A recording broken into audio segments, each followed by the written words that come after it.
Welcome, here I've got HUAWEI Mate 40 Pro 5G and I'm gonna show you how to turn on and off the camera leveler at this device.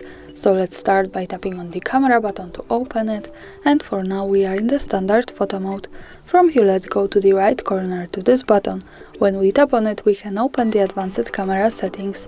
Now let's just simply slide a little bit down to the general settings, and here at the second place we have horizontal level option. So this is our leveler at this camera. By using this button we can easily turn it on and turn it off like that as we need. For now let me keep this turn it on. Let's go back to the camera preview, and as you can see it shows us this line.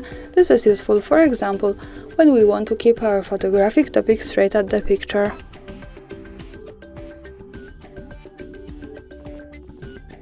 And of course when we don't need our leveler we can easily go back to the right corner here and then to the general settings and pick this button. So for now the leveler has gone here in the camera preview. And that's all, thanks for watching, subscribe our channel and leave the thumbs up.